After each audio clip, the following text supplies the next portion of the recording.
Congratulations on being Thank you. here at WonderCon. I mean, how does love it it. feel for being here today? I love it. I love it. Traffic was easy. You know, that's an easy breeze up from San Diego. But no, seriously, I love it here. I mean, I love these communities. The con communities were new to me as about 5 years ago. You know, and so once I got it, I got it. I'm like, these are the people that make things happen. It's their passion, and so I love it. I bring my kids. We go. We love the costumes. We love the energy. I go broke every year because of my son and his interests, like Cowboy Bebop and One Yeah. Piece and all that stuff. Like he wants a sword that's like $300. So yeah, I love the whole thing. Absolutely love being here.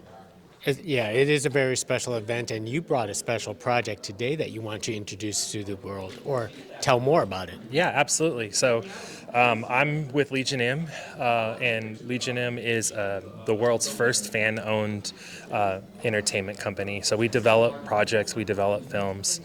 We have two films that were in theaters so far in 2024. We started out working with Nicolas Cage on Mandy as the marketing arm of that project, which you'll see people dressed as, Red Miller from Mandy around this con. And that was when we were early, and we kind of shifted to projects that we would completely develop. And so last year we did that for the first time with William Shatner's You Can Call Me Bill movie, which went theaters, and then we did it again with Man in the White Van, which went nationwide in theaters in December. Excellent movie. Yeah, awesome. Yeah, I love it. I love time travel. I love going into worlds.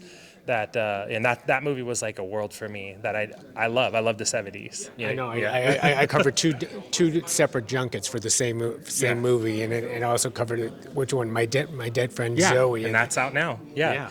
So that one was amazing. We had that one was really good for us because it kind of validated that we could do this like end to end. So we brought in some investors, like Travis Kelsey came in as an investor, because they believed in the story that we were telling. And it's like, I wouldn't call it social justice, but a lot of the stories we're telling are like either social commentary or they're giving us the chance to say why a story is important to us as a community.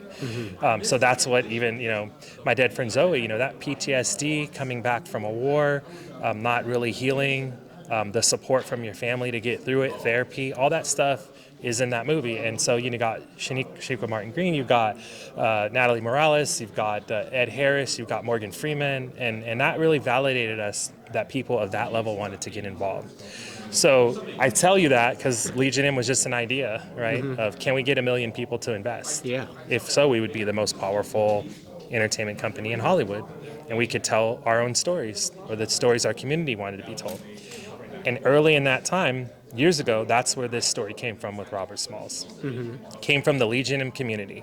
Someone created a meme that said there are X amount of Star Wars movies, there's 13, 14 Fast and the Furious movies, and it was a grainy picture of a man in a military uniform, and it was Robert Smalls, and it says, when will there be a movie about Robert Smalls? Really? And that meme went viral. And once it got to like 250,000 people, likes and shares and whatever, and it's gone. And since then, it comes out every year. Someone puts it out, and it easily gets 1 million, 2 million. It went viral within our community too, and they were like, "What? This is why we signed on to join Legion M and support you guys. We want to make stuff like this." So that was about 5 years ago, and since then, we've done everything we can to get this project out. So it started out with a script. The script needed some adjustments to make it more relevant, so we brought in an amazing writer, Rob Edwards, writer of Treasure Planet, Princess and the Frog, the Captain America Brave New World, that Rob Edwards, and he knew exactly what to do. He's like, let's not focus on the enslaved aspect. Let's not focus on the pain of being a slave. Let's focus on why someone who is in that situation would risk their life in order to make decisions to not only save himself and his family, but other families, and then go on to be someone that is that's changing history. Because once Robert Smalls was able to escape, he became the most famous black man in America. Yeah. Because he's the black guy that outsmarted, the South, right? So they were touring him around with like Ringling Brothers. Like he was going to speaking events. Abraham Lincoln wanted to meet him and all this because they were like, how did this one black guy outsmart all these white guys in the South, right? So people were curious about his story. And in that process, Lincoln was convinced by Frederick Douglass to make Robert Smalls a military officer. So he became one of the first officers in our military, and he helped go back down to the waters that he knew best and help win during the war. And then after that, he became like a congressman and all sorts of things. He introduced the idea of public schools. That was something that no one thought was an important thing to have. Unless you had money, that's how your kids got educated. If you didn't have money, your kid would not have an education, and that doesn't matter if you were black or white. And so Robert Smalls introduced the first legislation to allow for a public school system, right? So that's why I like to say it's not just black history, it's American history, because it really is. So that's the story Rob wanted to tell. I don't want to take credit for that. Rob wanted to tell that story. And that story required us to do some kind of groundwork. And so the idea Rob had was to do a graphic novel. And so that's what got us into the con scene, which is that we produced a graphic novel. It did very well. $150,000 worth of graphic novel sales and related items in 30 days on Kickstarter. And it comes out fully on Juneteenth of this year, and we're going to release it right before this year's Comic-Con. And our hope is that, obviously we established the IP. There's an audience for this. People want to know about it. And we're talking to we're talking to an A-list director right now, a black director, about attaching to the project. So my hope is that by this year's Comic-Con, we are announcing, we're not only just releasing the graphic novel, but we're actually announcing the production of the film. And I must also give a shout out to my guy Nicholas Draper Ivey, who he worked so hard on the concept art for capturing the energy of Robert Smalls, him and Rob. And Nicholas was our first major artist to attach. So Nicholas is from Black Panther, from Static. He's the artist there. And then after him, Ray Anthony Height attached, who's also a legendary black artist or artist in general. And so these guys were in the beginning, and then we brought in Stranger Comics, who does Niobe. They came and really helped us because we didn't know a lot about making graphic novels. Yeah. And that's their world. So that's the group of people who we've been marching side by side with now, and they're helping us to get this movie made. Now, of course, from my understanding, Rob wrote the graphic novel, and he also wrote the screenplay for Defiant. Can you tell us about the importance of because Rob is a very good storyteller. Not only that, it's a good black voice because he introduced to Disney the first black princess with Princess and the Frog. Right. Yeah. Right.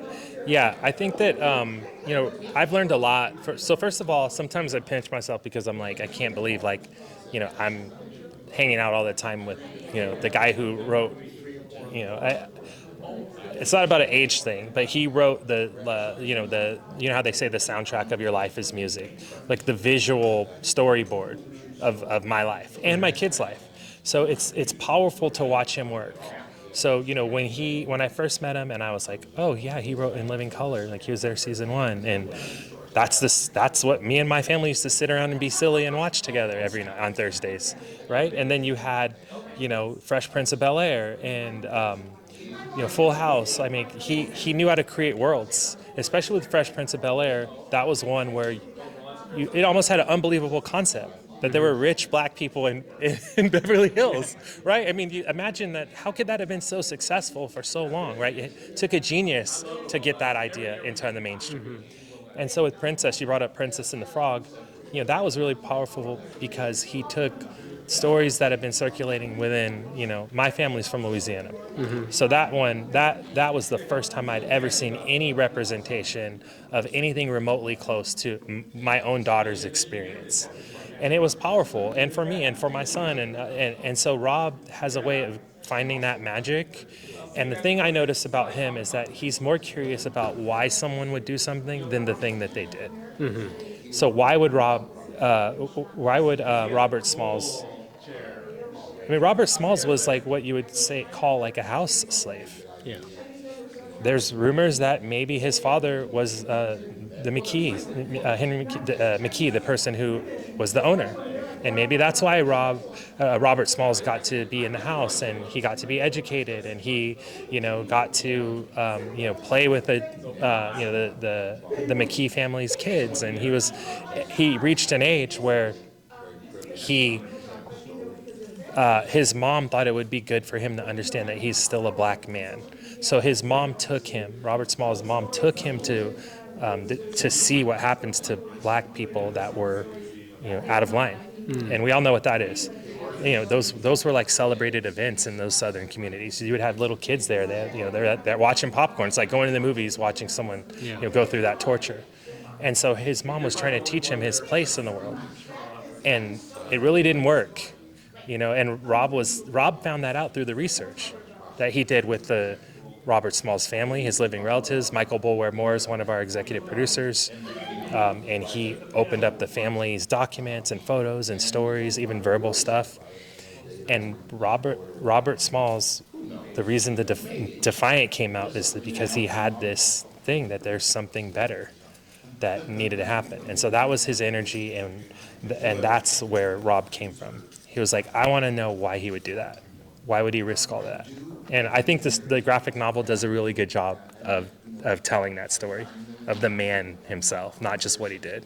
Well said. And one last thing, because you've been with Legion M for a while, and Legion M is they're very reputable on making films, but because of the fact that you're trying to develop an original IP, is this going to be like sort of a part of a business plan moving forward, or this is just like a one-time deal because Defiant is so special? Well, I mean, I would say that, so this is the second time that we've done this. We have done one graphic novel previously for a project, and I think that Girl with No Name, and I think that we understand the power of audience. So like whatever that might be, like I'm talking right now to an NBA athlete who has a story that he wants to tell. Amazing person, humanitarian, intellectual, and that athlete has a baked-in community to support, right? And so we probably don't need that in that case if we go down that route. We have people that are we have a warm reception to the concepts.